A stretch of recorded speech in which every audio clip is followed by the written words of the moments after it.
Otep à tous, bien-aimés frères et sœurs. Donald Trump fait volte-face.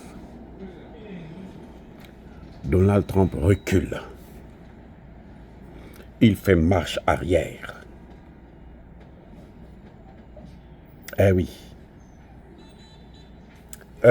Vous savez, c'est, et je l'ai déjà dit, et je le répète encore, il est impossible de mener la guerre contre le monde entier. Seul contre tous. Ça ne peut pas marcher, quelle que soit ta force. C'est pour ça que les pays africains doivent s'unir pour former un seul État, c'est-à-dire une seule force, afin d'éviter la déstabilisation occidentale, afin d'éviter un certain nombre de crises que nous subissons aujourd'hui, où les gens viennent, ils mettent carrément le feu. Ils mettent le feu expressément. Ils mettent le feu et puis bon, ça explose. Donc, je disais que ce n'est pas possible. Parce que monsieur veut s'attaquer au monde entier. Et ça ne marche pas. Il a augmenté les taxes jusqu'à 125% contre la Chine. Ah oui. Et il dit la Chine n'avait pas à riposter.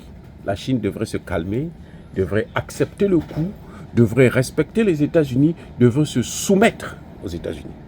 Mais la Chine, c'est une puissance. C'est une puissance. Et on ne traite pas avec une puissance comme la Chine, comme si on traitait avec un pays comme le Congo.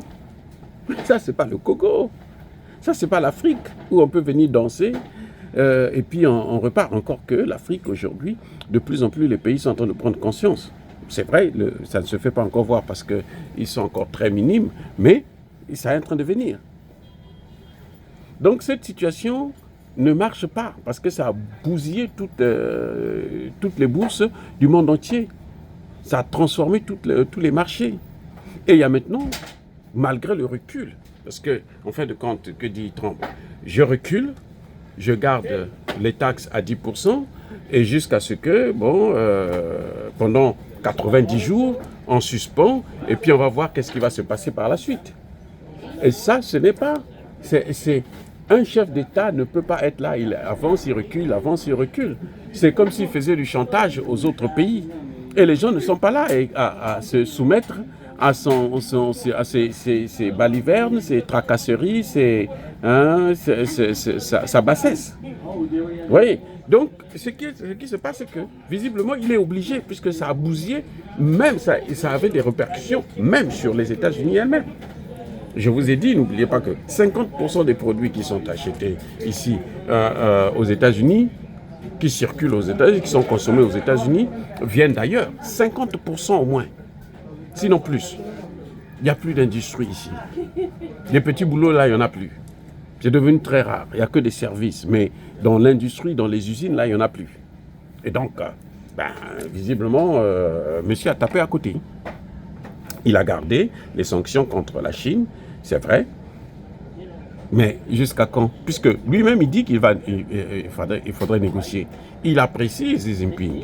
Il dit Xi Jinping, c'est quelqu'un qui est très intelligent, c'est quelqu'un qui est très loyal, c'est quelqu'un... Voilà. Donc, ça change complètement la donne.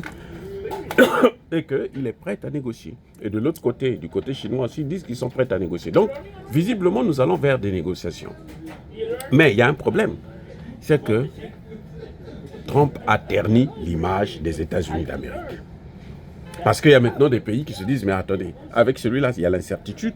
On ne sait pas quand il va se réveiller un bon matin, parce que, ça n'a pas marché avec sa femme, avec ses enfants, eh bien, il va venir taper sur le monde entier. Le monde ne peut pas vivre sur les humeurs d'un individu, fût-il l'homme le plus puissant du monde. Non, le monde là ne lui appartient pas, il ne l'a pas créé. Vous voyez? Donc, c'est cette incertitude-là qui entraîne maintenant la méfiance, et cette méfiance-là, ce manque de confiance-là, pour l'avoir encore, ça va être difficile. Maintenant, il y a un autre aspect de problème, c'est que les gens qui sont sur la dédollarisation, c'est qui? Mais c'est bien les États-Unis, plutôt la Chine et la Russie. Donc, qu'est-ce que vous croyez qu'ils vont faire? Mais ils vont accélérer la dédollarisation, ils vont accélérer. Ne soyez pas surpris que les BRICS puissent adopter le processus de